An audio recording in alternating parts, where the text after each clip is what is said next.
वाजे हवामहे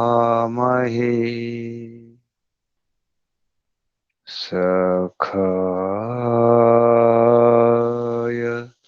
इन्द्रमूतये सखाय इन्द्रमूतये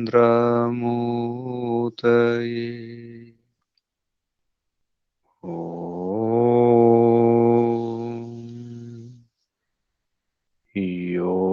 योगेन योगो ज्ञातव्यो योगो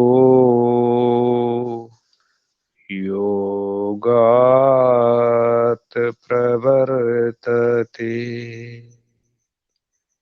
योऽप्रमत्तस्तु योगेन स योगे रमते चिरम् यो अप्रमत्तस्तु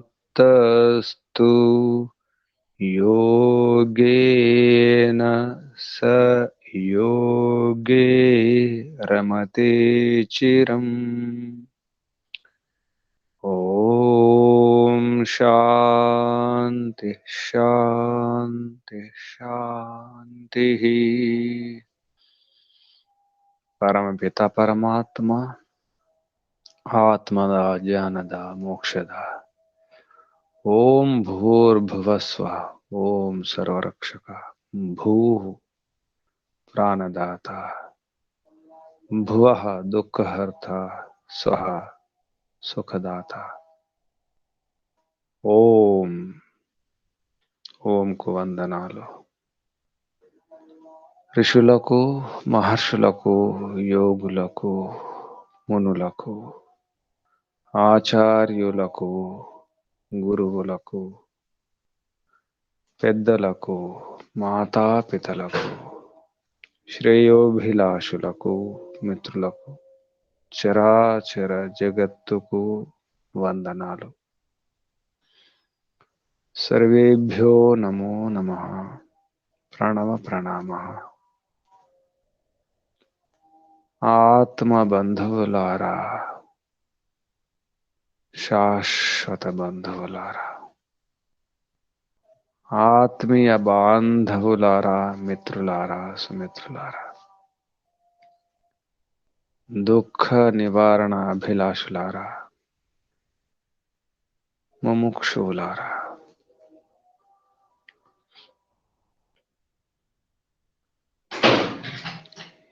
ఎన్నో సమస్యలు, ఎన్నో కష్టాలు, ఎన్నో దుఃఖాలు, ఎన్నో బాధలు, కనిపించేదంతా ఒక్కోసారి బూటకం అనిపిస్తుంది. ఏది ఏమిటో అర్థం కాని పరిస్థితి. సమస్యలు అయిపోయినాయనిపిస్తుంది, మళ్ళీ సమస్యలు. సందేహాలన్నీ పోయినట్టు అనిపిస్తాయి, మళ్ళీ సందేహమే. కష్టాలన్నీ పోయినాయి, ఇక హాయిగా ఉండొచ్చు అనిపిస్తుంది, మళ్ళీ కష్టాలే. ఇక ఏ బాధ్యత లేదు, ఏ కర్తవ్యం లేదు, సరిపోయింది అనిపిస్తుంది. మళ్ళీ ఎన్నో బాధ్యతలు, కర్తవ్యాలు. ఇలా అయోమయ స్థితి, సందిగ్ధం, డోలాయమానం, అంతా తికమక, గందరగోళమే, అస్తవ్యస్తమే.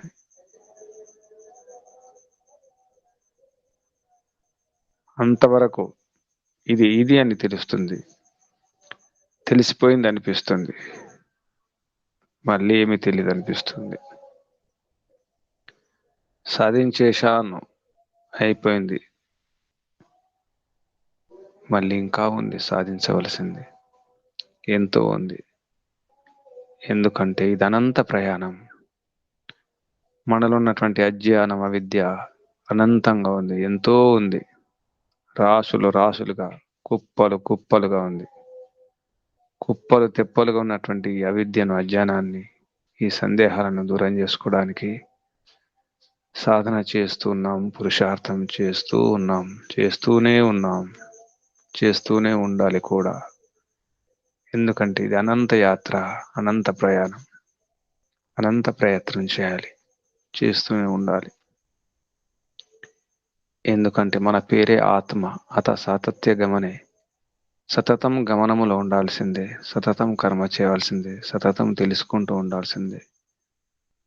నిరంతరం, సదా, సర్వదా, సర్వత్ర, అంతటా, అన్ని విధాలుగా ఎంత ప్రయత్నం చేస్తే అంత, ఎవరెంత సాధిస్తే అంత, ఎంత పురుషార్థం చేస్తే అంత ఆనందమే ఆనందం.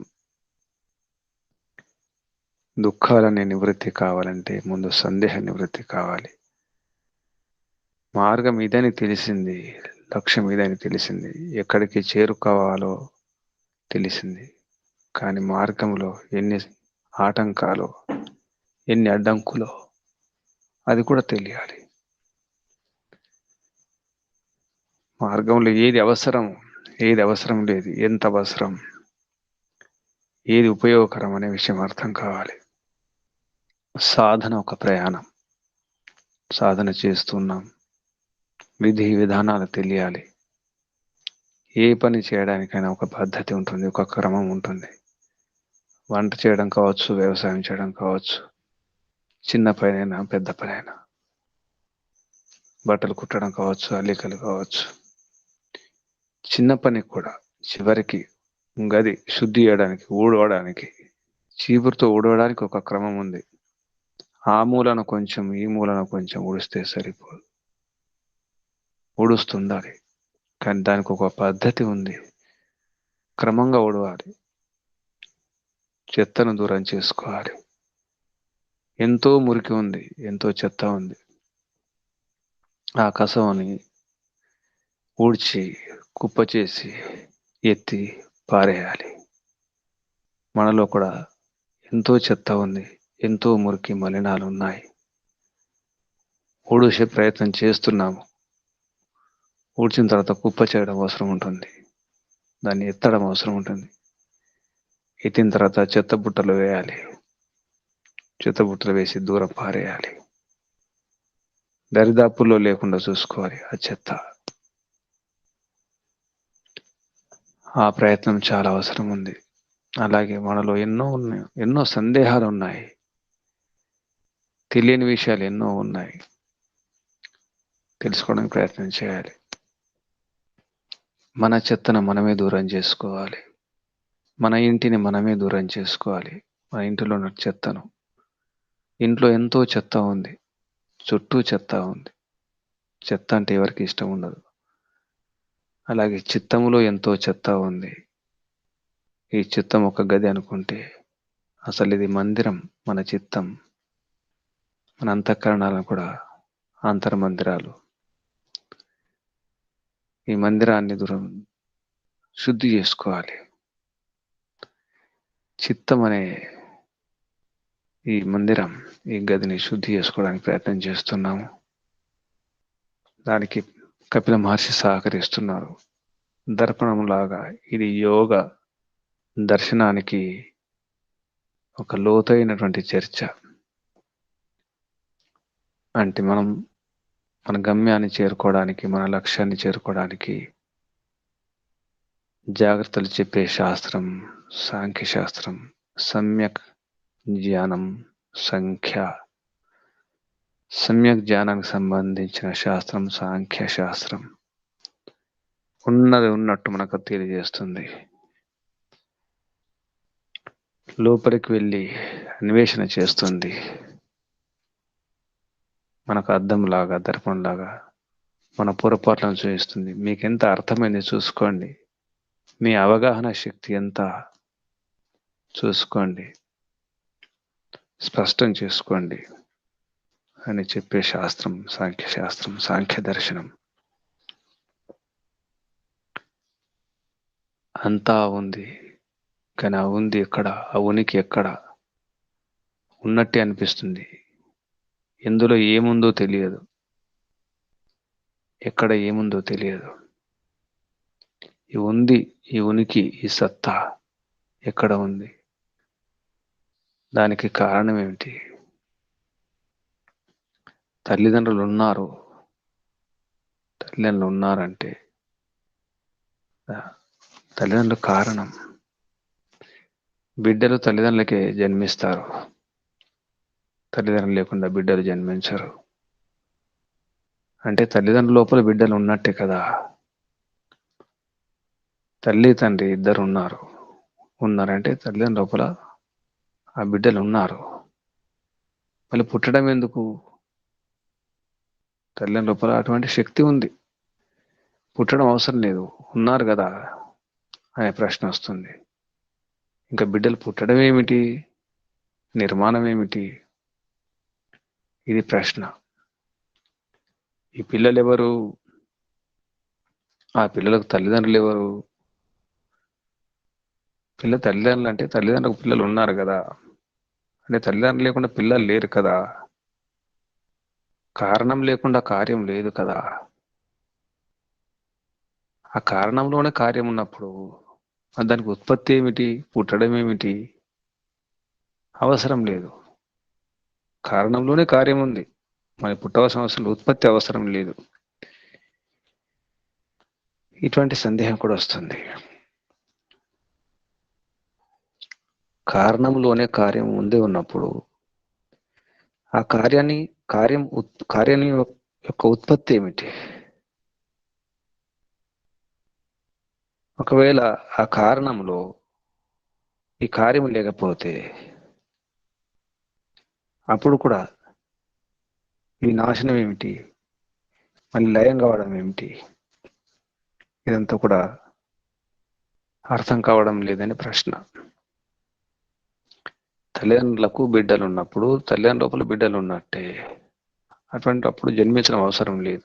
ఒకవేళ ఆ బిడ్డలు లేరనుకుంటే, తల్లిదండ్రులకు పిల్లలు లేరనుకుంటే అప్పుడు కూడా అవసరం లేదు కదా. అంటే అయితే ఈ ప్రకృతి ఉందో, సత్, అది ఉన్నదంటున్నారు. కారణం ఉంటే కార్యం అంటున్నారు. ఆ కార్యం కారణంలో ఉందంటున్నారు. కార్యం కారణంలో ఉన్నప్పుడు, బిడ్డలు తల్లిదండ్రులు ఉన్నప్పుడు మరి పుట్టడం అవసరం లేదన్నట్టుగా, కార్యం కారణం ఉన్నప్పుడు ఉత్పత్తి అవసరం లేదు కదా. ఆ విషయాన్ని కపిల మహర్షి స్పష్టం చేస్తున్నారు. సాంఖ్య దర్శనము 1వ అధ్యాయము 84వ సూత్రంలో ఇక్కడ ఏదీ లేదు, అంత అభావమే, ప్రకృతి లేదు, పరమాత్మ ఆత్మ ఏమీ లేవు అనే ఒక సిద్ధాంతం. అంతా ఖాళీ, అంతా అభావమే, ఏది లేదు అని ఒక వాదం ఉంది. ఆ వాదాన్ని అసత్కార్యవాదం అంటారు. సత్తు లేదు, ఈ దేనికి ఉనికి లేదు, దేనికి భావం లేదు, అంత అభావమే. అటువంటి సిద్ధాంతాన్ని చెప్పేవారు అసత్కార్యవాదులు. అటువంటి అసత్కార్యవాది అంటున్నాడు, నా భావే భావయోగ చేత్. ఇది ప్రశ్న. అసత్కార్యవాది యొక్క ప్రశ్న ఇది. ఇది ఏదైతే ఉందంటున్నారో మీరు, అంత సత్కార్యం అంటున్నారో, ప్రకృతి ఉంది, ఆత్మ ఉంది, పరమాత్మ ఉన్నాడు అని అంటున్నారు కదా. ఉంటున్నప్పుడు అది సాధ్యం కాదు, దోషం ఉంటుంది అందులో. ఎందుకంటే కారణంలో కార్యం ఉందంటున్నారు. తల్లిదండ్రుల్లో పిల్లలు ఉన్నారంటున్నారు.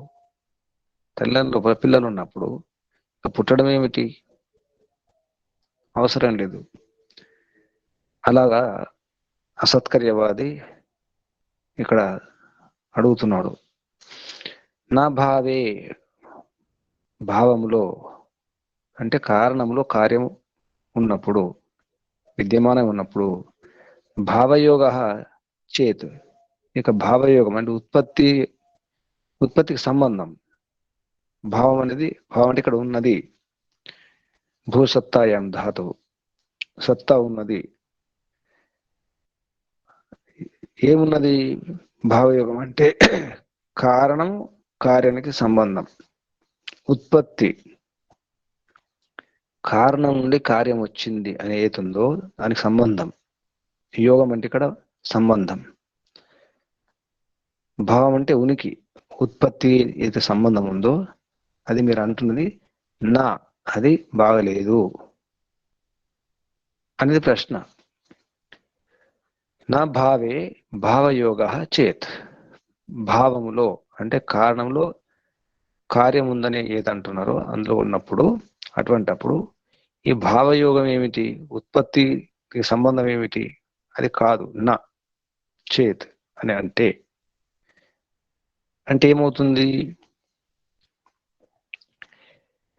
ఇక్కడ అయితే ఉత్పత్తి లేదు. ఉత్పత్తి అంటే పుట్టడం, పుట్టకపోవడం, తర్వాత వినాశనం, మళ్ళీ కారణంలో కార్యం లయం కావడం, లీనం కావడం. ఈ వ్యవహారం అనేది జరగదు. ఇది ప్రశ్న. దానికి కపిల మహర్షి స్పష్టం చేస్తున్నారు. తల్లిదండ్రులు ఉన్నారు, సంతానం ఉంది, కాబట్టి అభివ్యక్తి అయిందనమాట. తల్లిదండ్రుల నుంచి పిల్లలు వచ్చినారు, లేదా విత్తనం నుండి మొలక వచ్చింది. ఆ విత్తనంలో మొలక ముందే ఉంది.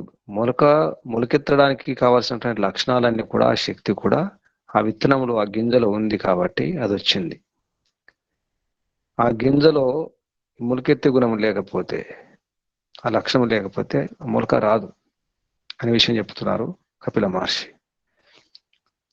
మొలక కనిపిస్తుంది, గింజలో ఉన్నటువంటి ఏత ఉందో అప్పుడు కనిపించదు. మొలకెత్తినప్పుడే, అది మొలకెత్తి మొక్కయి వృక్షమైనప్పుడు అంతా తెలుస్తుంది. ఆ విషయం చెప్తున్నారు కపిల మహర్షి. నా లేదు, మీరు అనుకున్నది మీరైతే అంటున్నారో అది సరైన కాదు. కారణములో కార్యం ఉన్నప్పుడు దానికి పుట్టడం అవసరం లేదు అనేది సరైనది కాదు. తల్లిదండ్రులు ఉన్నారు, పిల్లలు పుట్టినారు. తల్లిదండ్రులు ఉంటే పిల్లలు పుట్టడం ఏమిటి అనేది మీరైతే ప్రశ్న అడుగుతున్నారో అది కాదు. గింజ ఉంది, గింజలోనే మొలకెత్తే మొలక ఉంది. నిజానికి గింజలో మొలక ఉంది, మొలకెత్తడం అవసరం లేదంటే అది కాదు. గింజలో ఉండి మొలక వస్తుంది, మొలకెత్తుతుంది. అభివ్యక్తి నిబంధనం. అభివ్యక్తి అంటే కనిపించడం, ఇక్కడ కనిపిస్తుంది. వ్యవహార అవ్యవహారం. అభివ్యక్తి, నిబంధన అంటే అనభివ్యక్తి, కనిపించడం, కనిపించకపోవడం. వ్యవహారం అవ్యవహారం ఈ రెండు కనిపిస్తాయి మనకు. వ్యవహారము అవ్యవహారము అంటే కార్యం యొక్క ఉత్పత్తి. గింజలో నుండి ఈ మొలక అయితే వస్తుందో అది వ్యవహారం కనిపిస్తుంది. లోపల ఉన్నప్పుడు అవ్యవహారం, అది కనిపించదు. అభివ్యక్తం అవుతుంది, తర్వాత అనభివ్యక్తం అవుతుంది. గింజ రూపంలో ఉన్నప్పుడు మొలక కనిపించదు. గింజ రూపంలో ఉన్నప్పుడు ఆ గింజ మొలకెత్తినప్పుడు, మొలక వచ్చినప్పుడు కనిపిస్తుంది. తల్లిదండ్రులు ఉన్నారు, సంతానం కాలేదు, అయినంత మాత్రాన పిల్లలు లేరనడానికి వీల్లేదు. మళ్ళీ పిల్లలు పుట్టినారు, పెళ్లి చేసుకోగానే పిల్లలు రాలేదు. పెళ్లి కాకముందు పిల్లలు లేరు, పెళ్ళైన తర్వాత కూడా పిల్లలు లేరు, తర్వాత పిల్లలు వచ్చినారు. పిల్లలు లేరు కాబట్టి ఇక పిల్లలు పుట్టరనడానికి వీల్లేదు. తల్లిదండ్రులకు పిల్లలు పుట్టినారు అంటే వ్యక్తమైనారు, అభివ్యక్తం జరిగింది. ఇంకా సంతానం కాలేదు అంటే అనభివ్యక్తం. పుట్టిన తర్వాత వ్యవహారంలోకి వచ్చినారు, పుట్టముందు అవ్యవహారం. కాబట్టి ఇది వ్యవహారం అవ్యవహారం ఈ రెండు దీనివల్ల జరుగుతుంటే అభివ్యక్తము, నిబంధనము. కనిపించడం, కనిపించకపోవడం, అభివ్యక్తం కావడం, వ్యక్తం కాకపోవడం. ఇంతే. వ్యక్తం అవ్యక్తము, వ్యవహారం అవ్యవహారం ఇది తప్ప ఇంకేమీ లేదు నా అని చెప్తున్నారు. ఈ విధంగా కారణ రూపంలో కార్యం విద్యమానమైనప్పుడు, కారణ రూపంలో కార్యం ఉన్నప్పుడు ఒకసారి కనిపిస్తుంది, ఒకసారి కనిపించకపోవచ్చు. ఉత్పత్తి అవుతుంది, ఉత్పత్తి కాకపోవచ్చు. ఇంతే భేదం. ఉదాహరణకు నువ్వులల్లో తైలం ఉంది. నిజానికి నువ్వుల తైలం ఎక్కడుంది చూపించమంటే ఎలా చూపిస్తాం? నువ్వుల తైలం ఉందా లేదా? ఉంది. చూపించండి. ఎలా చూపించాలి? అన్ని గింజలే కనిపిస్తున్నాయి, నువ్వు గింజలే, అన్ని నువ్వులే ఉన్నాయి. తైలం ఎక్కడుంది? అలాగే అగ్గిపెట్టె ఉంది. అగ్గిపెట్టె ఆ పుల్లల్లో అగ్ని ఉంది అంటున్నాం మనం. లేదంటున్నాడు అసత్కార్యవాది. అగ్గిపుల్లలో అగ్ని ఉంది నిజానికి, కట్టెలో కూడా అగ్ని ఉంది. ఎప్పుడు తెలుస్తున్నది? కట్టెలో అగ్ని ఉన్నది మండినప్పుడు తెలుస్తుంది. అలాగే నువ్వుల్లో నూనె ఉన్నది, ఆ నువ్వులను గానుగాడించినప్పుడు నూనె బయటకు వస్తుంది. నూనె బయటకు వచ్చినప్పుడు అభివ్యక్తం అవుతుంది, అది వ్యవహారంలో వస్తుంది. అలాగే ఇక్కడ నువ్వులు కారణమైతే నూనె కార్యం. నువ్వుల రూపంలో ఉన్నప్పుడు అది కారణం, కనిపించదు. ఆ నువ్వులో నూనె ఉన్నప్పుడు మళ్ళీ నువ్వులో నుంచి నూనె తీయడం ఎందుకు అనేది ప్రశ్న. నిజానికి అగ్గిపెట్టే పుల్లల్లో అగ్ని ఉంది కదా, దాన్ని గీకడం ఎందుకు, రాపిడి చేయడం ఎందుకు? అవసరం లేదు, అగ్ని ఉంది కదా. ఆ పుల్లలో, అగ్గిపెట్టెలో అగ్గి పుల్లలు ఉన్నాయి, అందులో అగ్ని ఉంది. ఆ రాపిడి ఎందుకు, ఇంకా ఆ పుట్టించడం ఎందుకు? అవసరం లేదు అనేది అసత్కార్యవాది యొక్క నిజానికి ప్రశ్న. అది సమాధానం ఏమిటి? నువ్వులు ఉన్నాయి కానీ గానుగాడించాలి, ఒత్తిడి చేయాలి, దంచాలి, పిండాలి, అప్పుడు నూనె వస్తుంది. పాలల్లో నెయ్యి ఉంది, నెయ్యి తీయండి అంటే ఎలా తీస్తాం? పాలల నుంచి వెన్న తీయమంటే ఎలా తీస్తాం? ఉంది నాయన, పాలల్లో వెన్న ఉంది, నెయ్యి ఉందంటే, పాలల్లో వెన్న నెయ్యి ఉన్నప్పుడు ఇంక తీయాల్సిన అవసరం ఎందుకు? అవసరం లేదు కదా. అలా వెన్న పుట్టడం ఏంటి? ఆ నెయ్యి పుట్టడం ఏంటి? ఈ పుట్టడం ఉత్పత్తి ఏమిటి? అవసరం లేదు అనేది అసలు ప్రశ్న. సమాధానం ప్రయత్నం చేయాలి. నువ్వుల్లో నూనె ఉంది, గానుగాడిస్తే వస్తుంది. అగ్గి పుల్లలో అగ్ని ఉంది, రాపిడి చేస్తే వస్తుంది. అలాగనమాట. ఈ విషయాన్ని స్పష్టం చేస్తున్నారు. ఈ అసత్ అభావం, కనిపించకపోవడాన్ని అసత్ అనాలి. నిజానికి అప్రకటము. అభావం అంటే ఇక్కడ కూడా ఇప్పుడు లేదు, కనిపించడం లేదని అర్థం వస్తుంది. దానికి అసత్కార్యవాది ఏమంటున్నాడు? అసలు ఏదీ లేదు, అంత అభావమే, అంత అసత్తే, ఉనికే లేదు, సత్తా లేదు అని ఒక వాదం అన్నమాట. ఈ రోజుల్లో కూడా ఇటువంటి సిద్ధాంతం ఉంది, ఏదీ లేదు అని మరి స్పష్టం చేస్తున్నారు. అసలు ఈ లయం ఏమిటి? మళ్ళీ కారణంలో కలిసిపోవడం ఏమిటి? లీనం కావడం ఏమిటి అనేది కూడా ప్రశ్న ఉంటుంది. అసలు ఈ నాశనం ఏమిటి? నాశనము, వినాశనము, లయము, ప్రళయము ఇవన్నీ ఏమిటి? వ్యక్తము, అభివ్యక్తము. వ్యక్తం అంటే పుట్టడం జరిగింది, అనభివ్యక్తం అంటారు, అవ్యక్తం అంటారు. ఇదంతా ఏమిటి అంటే దానికి స్పష్టం చేస్తున్నారు. అసలు నాశనం అంటే ఏంటో 2 మాటల్లో నాశనం అనే దానికి నిర్వచనం చెప్తున్నారు కపిల మహర్షి 86వ సూత్రంలో. లోకంలో ఈ వినాశనము, ఈ ధ్వంసము, ఈ లయము ఇవన్నీ అనిపిస్తున్నాయి. దానికి సమాధానంగా వస్తు మొత్తం పూర్తిగా నాశనం అయిపోతుంది అంటే అర్థం ఏమిటి? మొత్తం ఏమాత్రం లేకుండా పోతుందా? ప్రపంచంలో ప్రళయం అవుతుంది, విశ్వమంతా పోతుంది, సూర్యుడు, చంద్రుడు ఇవన్నీ కూడా పోతాయి ప్రళయంలో. మహాప్రళయంలో ఏది ఉండదు, అంతా వినాశనమే, అంతా లయమే, ప్రళయమే, అంతా విధ్వంసం అయిపోతుంది అంటారు. దానికి అర్థం చెప్తున్నారు. భయపడాల్సిన అవసరం లేదు. నిజానికి ముందు అర్థం చేసుకోండి. నిజానికి అసలు నాశనం అంటే ఏమిటి? వినాశనం అంటే ఏమిటి? లయము, ప్రళయం అంటే ఏమిటి? లయం అంటే లీనం కావడం, ఎక్కడి నుంచి వచ్చిందో అక్కడికి వెళ్ళిపోవడం లీనం, దాన్నే నాశనం అంటారు.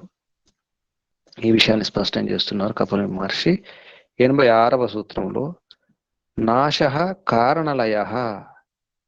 నాశనం అంటే ఏమి లేదు నాయన, కారణంలో లయం కావడం, కారణంలో లీనం కావడమే. నిజానికి సంస్కృతంలో ధాతుని బట్టి కూడా మంచి అర్థం ఉంది. నశ అదర్శనే, ధాతు నశ, నశ అంటే దానికి అర్థం అదర్శనే, ఇక్కడ కనిపించకపోవడం అంతే. ఇక్కడ కనిపించడం లేదు, ఇక్కడ నీళ్లు లేవు, నీళ్లు కనిపించడం లేదు, అదర్శనం, అదృశ్యం, కనిపించకపోవడం, ఇక్కడ లేకపోవడమే. దాన్ని ఏమంటారు? నాశనము అంటారు. నాశ కారణలయ. చిన్న సూత్రం, అద్భుతమైన సూత్రం ఇది. ఇది ఒక్కటి అర్థమైతే చాలు. నాశనం అంటే కారణంలో లయం కావడము, లీనం కావడము. ఏ వస్తువు ఎక్కడి నుంచి వచ్చిందో అక్కడికి వెళ్ళిపోవడం. ఈ లయమన్నా, విలయమన్నా, ప్రళయమన్నా, నాశనమన్నా, ధ్వంసం అన్న ఇదే అర్థం. ధ్వంసం అంటే ముక్కలు ముక్కలు అయిపోవడం, కానీ అది రూపాంతరం చెందడమే. నిజానికి మూల రూపం అంతే ఉంటుంది. సత్వరహితమ కణాలు అవి మారు, అవి అనశ్వరం. నిజానికి దానికి నాశనం లేదు. ఈ విషయాన్ని స్పష్టం చేస్తున్నారు కపిల మహర్షి. నాశ కారణలయ, ఇది విషయం. కారణంలో లయం కావడం, విలయం కావడం, కలిసిపోవడము. మనం యాత్ర చేస్తాం, యాత్ర చేస్తే మన ఇంటికి మనం వస్తాం. అలాగే అన్నమాట. గింజ మొలకెత్తింది, మొక్క అయింది, వృక్షమైంది, మరి పుష్పించింది, ఫలించింది, కాయలైనాయి, పళ్ళైనాయి, గింజలైనాయి. మళ్ళీ ఆ గింజలు మళ్ళీ మొలకెత్తుతాయి, మళ్ళీ మొక్కలు అవుతాయి. అదన్నమాట. ఇది క్రమం, ఇది ఒక పద్ధతి. దీనికి ఒక పద్ధతి ఉంది. ఆ గింజలు మళ్ళీ ఎందుకు గింజలు కాలేదంటే సమస్య. మళ్ళీ ఆ గింజలు గింజలు అయిపోవాలి, చెట్టు చెట్టు అయిపోవాలి, మొక్క మొక్క అయిపోవాలి, మొలకెత్తింది, అంకురించింది, అంకురం అలాగే అంకురించాలి. అంకురం నుంచి అంకురం రావాలి, గింజ నుంచి గింజ రావాలి. గింజ నుంచి గింజ రావడానికి ఒక పద్ధతి ఉంది, ఒక క్రమం ఉంది, దానికి ఒక పరంపర ఉంటుంది. ఆ విషయాన్ని స్పష్టం చేస్తున్నారు ఇక్కడ. దానికి ఒక పరంపర ఉంది, ఒక పద్ధతి ఉంది అని చెప్పేసి 87వ సూత్రంలో కపిల మహర్షి స్పష్టం చేస్తున్నారు. పారంపర్యత అన్వేషణ బీజాంకురవత్.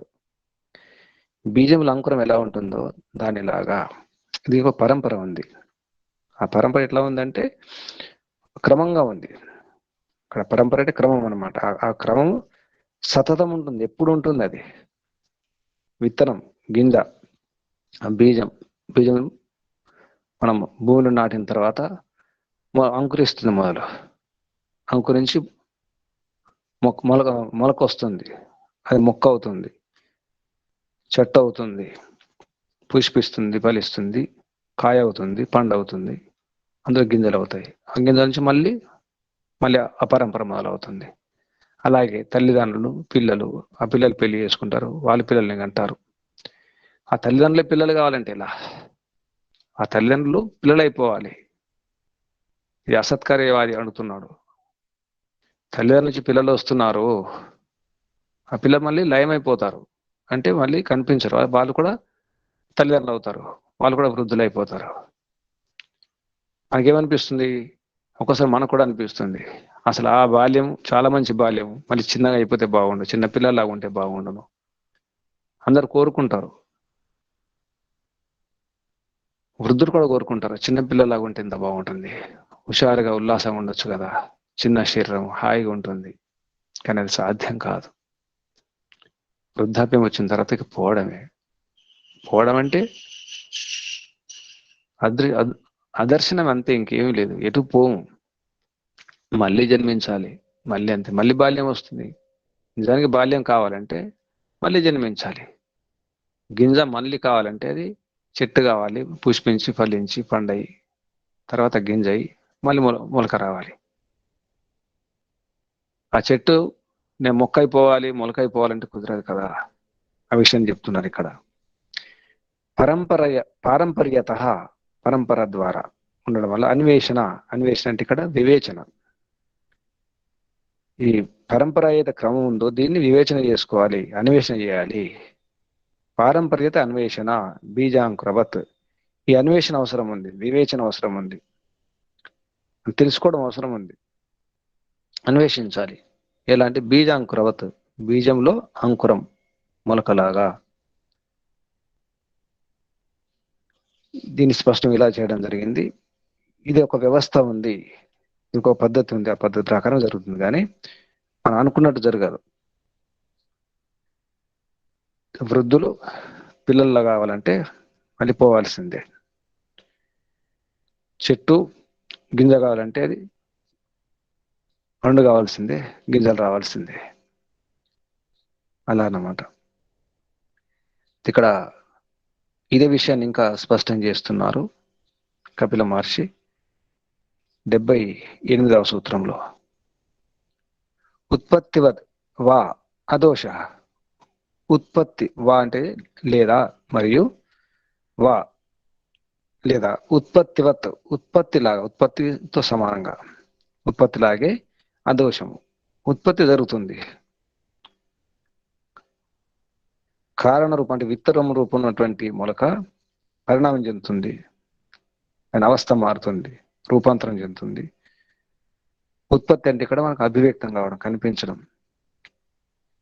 ఈ విధంగా ఉత్పత్తి అనేది తప్పు కాదు. ఉత్పత్తి అయిందంటే గింజలో నుంచి మొక్క, ఆ మొలక వచ్చిందంటే కనిపించింది. గింజ ఉన్నప్పుడు కనిపించలేదు, ఇప్పుడు కనిపించింది అంతే. ఆ గింజలో దాని లక్షణాలు ఉన్నాయి, మొలకెత్తే లక్షణం ఉంది. అప్పుడు అనభివ్యక్తం, అది అప్రకటం. ఇప్పుడు ప్రకటమైంది. అభివ్యక్తం అంటే ప్రకటము, ప్రకటము కానిది ప్రకటమైంది అంతే. నువ్వుల్లో నూనె లేకుండే అంటే తప్పు. నువ్వులో నూనె ఉంది, కానీ నువ్వుల రూపంలో ఉంది. గానిగాడించినప్పుడు నూనె బయటకు వచ్చింది, ప్రకటమైంది అంతే, అభివ్యక్తమైంది. ఇక్కడ అభివ్యక్తము అనభివ్యక్తం, ప్రకటము అప్రకటం, ఇంతే. ప్రకటముని ఏమంటున్నాం? అభివ్యక్తం అంటున్నాం, దాన్ని ఉత్పత్తి అంటున్నాం. ఇంతే భేదం. కాబట్టి ఏ దోషం లేదు. కారణంలో కార్యం ఉంటుంది, కానీ రూపం వేరే రూపంలో ఉంటుంది అని చెప్పడానికి ఎంత చెప్పడం జరిగింది. మన బుద్ధిలో అలా అనిపిస్తుంది అంతే. న్యాయదర్శనంలో ఒక సూత్రం ఉంది, బుద్ధి సిద్ధంతు తద్ అసత్. బుద్ధి ద్వారా అలా అనిపిస్తుంది, కానీ దానికి అంతా ఉంటుంది. ఒక శిల్పి ఒక రాయిని తీసుకుంటాడు, బండరాయిని తీసుకుంటాడు, సామగ్రి తీసుకుంటాడు. శిల్పికి తెలుసు ఆ బండరాయి, ఆ రాయి పనికి వస్తుందా లేదా. ఆ రాయిలో శిల్పాన్ని చూస్తాడు, విగ్రహం చూస్తాడు, ఆకారం చూస్తాడు. ఆ విధంగా అన్నమాట. మనం కొన్ని వస్తువులను చూసి చెప్పగలుగుతాం, ఆకారం చూసి, లక్షణాలు చూసి ఇది ఇది అని చెప్పగలుగుతాం. ఆ విధంగా ఇప్పుడు పిందెలు ఉంటాయి, పిందెలు చూసి కాయని చెప్పగలుగుతాం. ఇది ఈ కాయ, ఇది వంకాయ, ఇది బీరకాయ, ఇది బెండకాయ అని చెప్పేసి. మన బుద్ధిలో ఉంటుంది. బుద్ధి సిద్ధం తు తద్ అసత్ అంటే కార్యం కంటే ముందే కారణం చూడడం అన్నమాట. కార్యాన్ని చూసి కారణాన్ని చూడడం, ఇది బుద్ధి ద్వారా సాధ్యం, ఇది బుద్ధి సిద్ధం. ఇది ఆ విధంగా మనకు ఈ అసత్కార్యవాదం, అంత అభావమే, ఏదీ లేదు, అంతా శూన్యమే, మూల ప్రకృతి లేదు, ఆత్మలు లేవు, పరమాత్మ లేడు అనేది తప్పు అని చెప్పడం జరిగింది. దీనికి సాంఖ్యకారిక మనకు ఒక కారిక ఉంది, ఆ కారిక ప్రకారంగా కూడా చెప్పడం జరిగింది.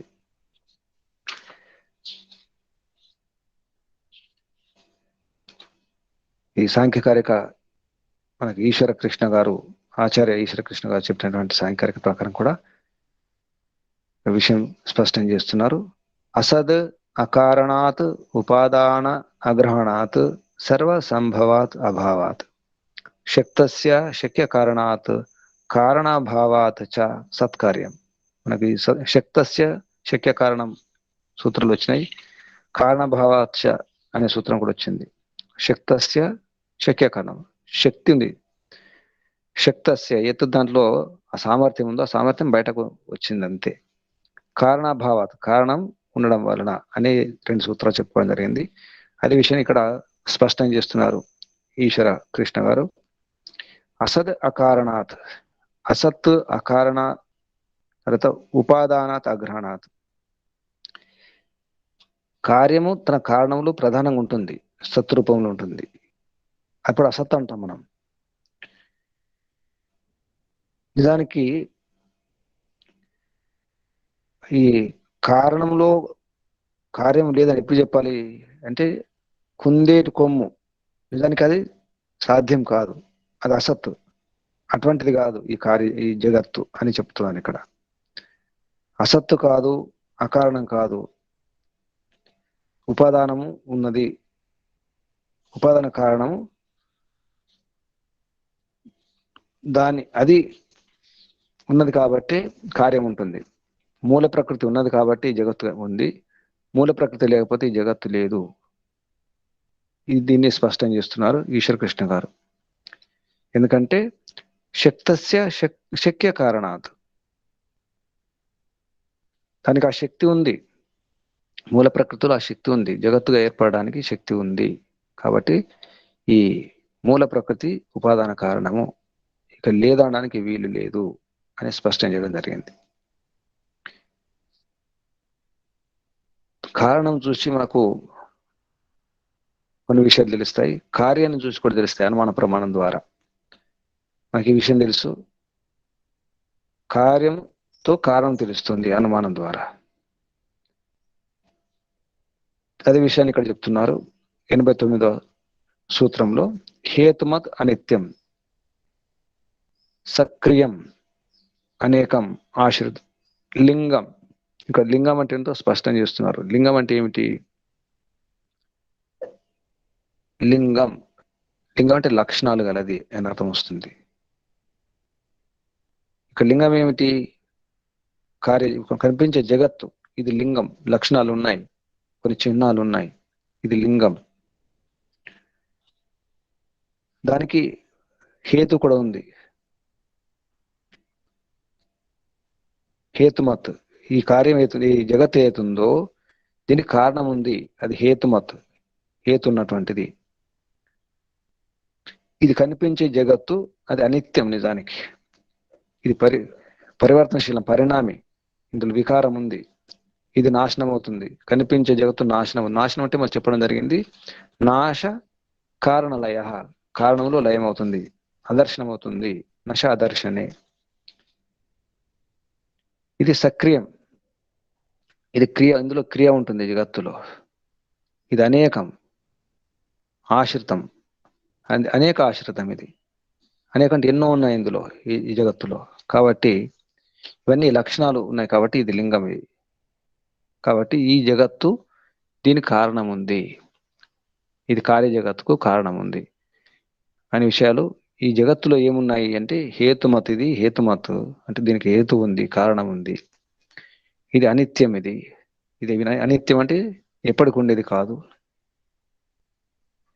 ఇది పోతుంది, వినాశనం చెందుతుంది, పరివర్తన చెందుతుంది, మార్పు జరుగుతుంది. ఈ సక్రియం, ఇందులో క్రియ ఉంటుంది. మనం ఈశావాస్యమిదం సర్వం జగత్యాం జగత్ అని చెప్పుకుంటాం. జగత్తులో జగత్తు ఉంది. జన్మించి గమనంలో ఉండేది జగత్తు. నిజానికి జగత్తులో జగత్తు ఉంది, జగత్యాం జగత్, జగతిలో జగత్తు. జగత్తులో జగత్తు ఉంది అంటే ఈ జగత్తులో కూడా ఇంకో జగత్తు ఉంది. ఉదాహరణకు పరమాణువులో మళ్ళీ ఎలక్ట్రాన్ ప్రోటాన్స్ ఉంటాయి, అందులో కూడా అవి తిరుగుతుంటాయి. ఈ జగత్తులో సూర్యుడు, చంద్రుడు, గ్రహాలు, ఇవన్నీ నక్షత్రాలు తిరుగుతున్నాయి, సూర్య కుటుంబం ఉంది. అలాగే పరమాణువులో కూడా ఎలక్ట్రాన్, ప్రోటాన్, న్యూట్రాన్లు కూడా సూర్య కుటుంబం లాగే తిరుగుతున్నాయి. ఇది సిద్ధాంతం, మాకు సైన్స్లో వస్తుంది. రూథర్ఫర్డ్ సిద్ధాంతం అని చెప్పేసి. రూథర్ఫర్డ్ ఒక సైంటిస్టు, అని ఏమన్నాడంటే సూర్య కుటుంబంలో ఈ గోళాలు తిరుగుతున్నట్టుగానే పరమాణువులో ఈ ఎలక్ట్రాన్, ప్రోటాన్ తిరుగుతున్నాయి. ఎలక్ట్రాన్లు వాటి కక్షలో, అవి కూడా కక్షలో ఉంటాయి, ఆర్బిట్స్ ఉంటాయి. సూర్య కుటుంబంలో ఈ గ్రహాలకు కూడా ఆర్బిట్స్ ఉంటాయి, అంటే మార్గం, తిరిగే మార్గం కక్ష అంటారు, ఆర్బిట్స్ అంటారు. జగత్తులో జగత్తు ఉంది. ఆ విధంగా హేతుమత్, దీనికి కారణం ఉంది. ప్రపంచమంతా తిరుగుతుంది నిజానికి, ఏది స్థిరంగా లేదు. పరమాణువులో ఎలక్ట్రాన్, ప్రోటాన్లు, అవి కూడా ముఖ్యంగా ఎలక్ట్రాన్ అంటేనే ప్రవాహం, ఎలక్ట్రాన్ అంటేనే గతి. ఎలక్ట్రాన్లో గతి ఉంటుంది. మన శరీరంలో గతి ఉంది, రక్త ప్రసరణ, ఈ శ్వాస, ఇవన్నీ ఆడడం జరుగుతుంది. అన్నిట్లో గతి ఉంది, గతి లేకుండా ఏది లేదు. అందుకే ఇది సక్రియము. ఆత్మ అంటే కూడా అదే అర్థం, అత సాతత్య గమనే, ఎప్పుడు గమనంలో ఉంటుంది. ఓం క్రతోస్మర, క్రతు అంటే క్రియాశీలం, ఆత్మ క్రియాశీలం. ఈ విధంగా ప్రపంచం అనేక రకాలుగా అనేక విషయాలు మనకు తెలుస్తున్నాయి. ఇదంతా కూడా అనేక ఆశ్రితం ఇది ఈ ప్రపంచం. కాబట్టి ఇది అనిత్యము, దీనికి హేతు ఉంది, ఇవన్నీ లక్షణాలు ఉన్నాయి ఈ ప్రపంచానికి అని చెప్పేసి మనకు కపిల మహర్షి స్పష్టం చేస్తున్నారు. లింగం అంటే తన కారణంలో లయం కావడం. నిజానికి లింగం అంటే చిహ్నం, లింగం అంటే లక్షణం. లింగం అనే దాంట్లో ఇంకొక అర్థం ఉంది, లీనమయ్యేది లింగం. నిజానికి లీనమైపోతుంది, తన స్వకారణంలో లయమైపోతుంది, అందుకే లింగం అంటారు. తర్వాత లింగం అంటే అనుమానం ద్వారా, లింగయతే అనుమీయతే, లింగయతే అంటే అనుమానం చేయబడుతుంది. కారణము అనేది దేని ద్వారా, కారణం ఉంది అనేది దేని ద్వారా తెలుస్తుందో అది లింగం, అంటే కార్యం అన్నమాట. కార్యం ద్వారా కారణం తెలుస్తుంది, కాబట్టి కారణానికి లింగం ఏమిటి? కార్యం అన్నమాట. దేని ద్వారా కారణం తెలుస్తుందో, అనుమానింపబడుతుందో దాని పేరు లింగము. లింగయతే అనుమీయతే, లింగయతే అంటే అనుమీయతే, కారణం అనేనైతే లింగం అంటే కార్యం. ఈ విధంగా లింగం గురించి చెప్పడం జరిగింది. లింగం అంటే లీనము, అంతర్హితము. లింగం అంటే దాగి ఉండడం, ఇంద్రియాలు కనిపించకపోవడం కూడా అర్థం వస్తుంది.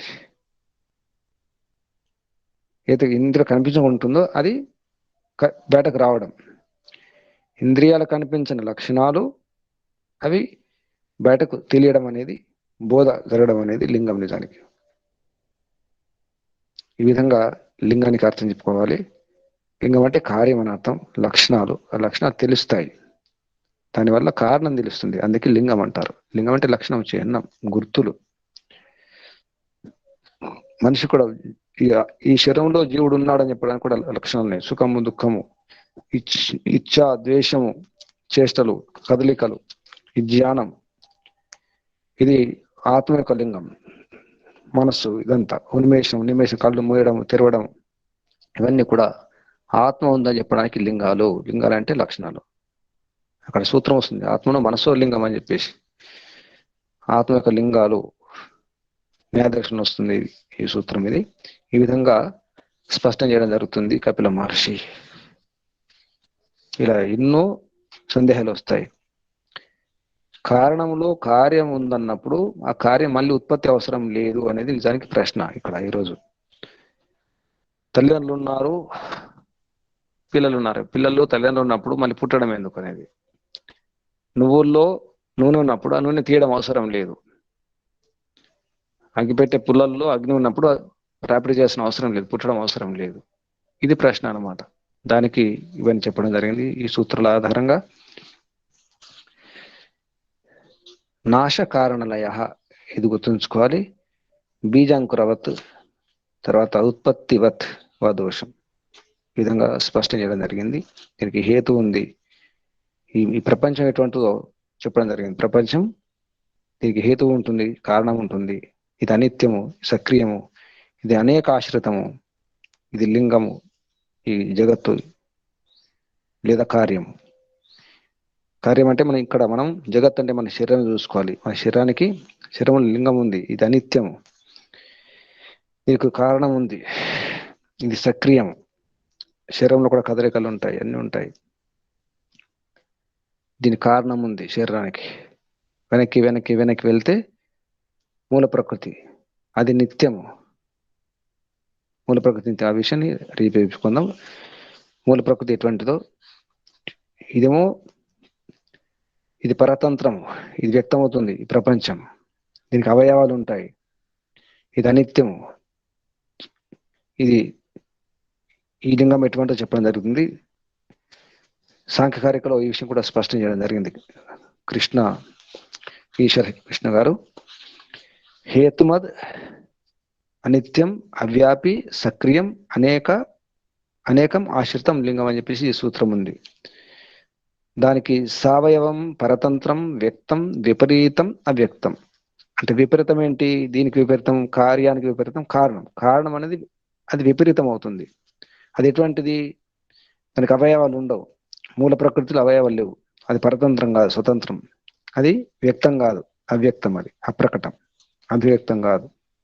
ఈ విధంగా సాంఖ్యకారిక ద్వారా ఈశ్వర కృష్ణ గారు ఒక శ్లోకం ద్వారా చెప్పడం జరిగింది. హేతుమద్ అనిత్యం అవ్యయం హేతుమత్ అనిత్యం అవ్యాపి సక్రియం అనేకం ఆశ్రితం లింగం. 89వ ఆ సూత్రం ఏది? కింద రెండవ పంక్తి, సవయవం పరతంత్రం వ్యక్తం విపరీతం అవ్యక్తం. ఈ విపరీతం ఏతుందో కారణం అది అవ్యక్తము, అది వ్యక్తం కాదు, అది పరతంత్రం కాదు, స అవయవం కాదు, దానికి అంగాలు లేవు, మూల ప్రకృతికి అంగాలు లేవు. ఈ విధంగా ఈ కార్య జగత్తు ఏమిటి, కారణ జగత్తు ఏమిటి, ఈ రెంటికి భేదం చెప్పడం జరిగింది ఈ సాంఖ్యకారిక ద్వారా. ఈ విధంగా స్పష్టం చేయడం జరిగింది. రేపు మరో విషయం తీసుకుందాం, మరొక ప్రశ్న, ఇంకో ప్రశ్న తీసుకొని రేపు చేసుకుందాం. రేపు ప్రసంగం వేరు. ఈరోజు స్పష్టం చేసుకోవాలి ఏంటంటే, కారణం ఉంటుంది కానీ అది అభివ్యక్తం కాదు, ప్రకటన కాదు. ప్రకటన కానంత మాత్రాన లేదు అనడానికి వీల్లేదు. ఉదాహరణకు నువ్వులు, నూనె. నువ్వుల్లో నూనె ఉంది, నూనె తీయాల్సిన అవసరం లేదంటే కాదు, నువ్వుల నుంచి నీరు తీయాల్సి వస్తుంది. ఈ విధంగా అర్థం చేసుకోవాలి. అప్పుడు మనకు ప్రతిదానికి కారణం ఉంటుంది, హేతు ఉంటుంది. ఈ ప్రపంచం అంతా దీనికి కూడా హేతు ఉంది, శరీరానికి హేతు ఉంది. ఈ జన్మ వచ్చింది, ఈ శరీరం వచ్చిందంటే దీనికి కారణం ఉంది. కారణం లేకుండా ఏది లేదు. కారణంలో అన్ని ఉన్నప్పుడు మనకు పుట్టడం అవసరం లేదంటే అది కాదు. నిజానికి పుట్టడం అవసరం ఉంది, చేసుకున్న కర్మలు ఉన్నాయి, దీనికి కారణం ఉంది. ఇవన్నీ చిహ్నాలు ఉన్నాయి, దీన్ని బట్టి తెలుస్తుంది మనం పాపం చేసామా పుణ్యం చేసామా. మనం చేస్తున్నటువంటి ఈ లక్షణాలతోని, ఈ లింగాలతోని, లక్షణాలు అంటే లింగాలు, ఈ చిహ్నాలతోని మనం ఒకసారి గుర్తు చేసుకోవాలి. నేను చేసిన పాపం ఏమిటి, పుణ్యం ఏమిటి, అసలు కారణం ఏమిటి, ఎందుకు ఇలా జరుగుతుంది, ఇదంతా కూడా అర్థం కావాలి. ఇది ప్రకటన కావాలి.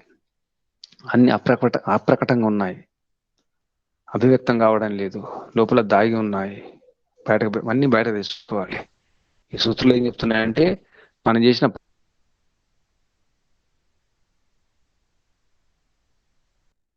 పాపం ఏమిటి, పుణ్యం ఏమిటి, అసలు దీనికి కారణం ఏమిటి, లక్షణాలు ఏంటి, మళ్ళీ ఎటుపోతాం, ఏం జరుగుతుంది, కారణలయ, కారణంలో వెళ్ళిపోతాం. కనిపించేదంతా ఇది కార్య జగత్తు. దీనికి మళ్ళీ లయం, ప్రళయం, నాశనం ఉంది. ఇది అవ్యక్తం, ఇది వ్యక్తం, కనిపించేది ఇది మళ్ళీ వెనక్కి వెళ్ళిపోతుంది, కారణానికి వెళ్ళిపోతుంది. చెట్టు మళ్ళీ పోతుంది, విత్తనమవుతుంది, మళ్ళీ విత్తన రూపంలో ఉంటుంది, అవ్యక్తంగా ఉంటుంది, అప్రకటంలో ఉంటుంది. అంతేగాని అభావం కాదు. అసలు ఏమాత్రం లేకుండా, పూర్తిగా లేకుండా పోదు, రూపాంతరం చెందుతుంది, లేదా కారణానికి వెళ్ళిపోతుంది, మార్పు వస్తుంది అంతే. ఈ మార్పులను చూసి అయిపోయిందంటే కుదరదు. మన జీవితం కూడా అంతే. జీవితానికి, ఈ జగత్తుకు, ఈ మూల ప్రకృతికి సంబంధం ఇదంతా కూడా అర్థం చేసుకోవాలి. అన్నీ ఉన్నాయి, మూల ప్రకృతి ఉంది, ఆత్మలు ఉన్నాయి, పరమాత్మ ఉన్నాడు. అభావం కాదు, అంత అభావమే. ఈ విధంగా యోగాభ్యాసంలో ఇది అవసరం. సూక్ష్మ ఇవి సందేహాలు. నిజానికి ఇది మనకెప్పుడు ఇటువంటి సందేహం వచ్చినట్టు అనిపించదు. చాలా సూక్ష్మ సందేహం. ఈరోజు విషయం దూరం చేసుకోవాలి. ఉదాహరణకు నువ్వులను గుర్తుంచుకోవాలి. నువ్వులు, నూనె. నువ్వులు అంటే సరిపోతుంది, నూనె అవసరం లేదంటే కుదరదు. నూనె వచ్చినప్పుడే ప్రకటన అవుతుంది. తల్లిదండ్రులు ఉన్నారంటే కుదరదు, సంతానమైనప్పుడు తెలుస్తుంది. అలాగే మన జన్మ వచ్చింది, ఈ జన్మ వచ్చింది, దీనికి కారణం ఉంది. కారణంలోని జన్మ రావడానికి ఉన్నప్పుడు మళ్ళీ పుట్టడం అవసరం లేదు కదా అనిపిస్తుంది. ఈ జగత్తు ఉంది, జగత్తు మూలములు ఉంది కదా, ఉంటే అయిపోతుంది అక్కడ. మళ్ళీ ఎందుకు జగత్తు వచ్చింది? జగత్తు యొక్క ఈ నిర్మాణం ఎందుకు, ఈ ఉత్పత్తి ఎందుకు? ఉత్పత్తి అవసరం లేదు అంటే కుదరదు. వ్యక్తం కావడం తప్పదు. ఇది వ్యక్తం అవుతుంది, తర్వాత అనభివ్యక్తం కూడా అవుతుంది, ప్రకటన అవుతుంది, మళ్ళీ అప్రకటన కూడా అవుతుంది. ఇప్పుడు కనిపిస్తుంది, మళ్ళీ కనిపించకుండా పోతుంది. శరీరం కనిపిస్తుంది, కనిపించకుండా పోతుంది. ఈ సుఖాలు దుఃఖాలు ఇవన్నీ కూడా ఉన్నాయి, ఇవన్నీ పోతాయి. ఈ సుఖ సాధనాలు ఉన్నాయి, ఇవన్నీ ఏముండవు, అన్నీ పోతాయి. ఏది ఉండదు చివరికి. అంతా లయమే, అంతా ప్రళయమే, అంతా విలీనమే. ఈ విషయం అర్థం చేసుకోవాలి. వచ్చిన అవకాశాన్ని సద్వినియోగం చేసుకుంటూ అనంత ప్రయాణంలో అన్ని తెలుసుకుంటూ ప్రయాణం చేయాలి, గమ్యాన్ని చేరుకోవాలి. పరమపిత పరమాత్మతో ఇదే ప్రార్థన. హే పరమపిత పరమాత్మ, అనంత ప్రయాణంలో వచ్చే ఈ ఒడిదొడుకులు, ఈ సాధకాలు, బాధకాలు, ఈ సమస్యలన్నీ కూడా అర్థం చేసుకుంటూ, వీటన్నిటిని దూరం చేసుకుంటూ, సమస్యను లంఘించి తప్పకుండా మేము గమ్యం చేరుకోవాలి ప్రభు. ఈ దుఃఖాలను దూరం అయిపోవాలి. అథ త్రివిధ దుఃఖ అత్యంత నివృత్తి అత్యంత పురుషార్థ. ఇది సాధించాలి, మేము అందరూ సాధించాలి. ఓం శం. పరమపిత పరమాత్మకు, ఋషులకు, మహర్షులకు, మునులకు, యోగులకు, గురువులకు అందరికీ కూడా ధన్యవాదాలు. మీకు కూడా ధన్యవాదాలు, అభినందనాలు. ఓం శం. శాంతి శాంతి శాంతి. ఓం శాంతి పాఠం. ఓం ఓం జో శాంతిరంతరిక్షం శాంతిః పృథివీ శాంతిరాప శాంతిరోషధయ శాంతిః వనస్పతయః శాంతిర్విశ్వే దేవాః శాంతిః బ్రహ్మ శాంతిః సర్వం శాంతిః శాంతిరేవ శాంతిః సామా శాంతిరేధి. ఓం శాంతి శాంతి శాంతి. సర్వేభ్యో నమః. నమస్తే గురూజీ, ధన్యవాదములు. ఓం.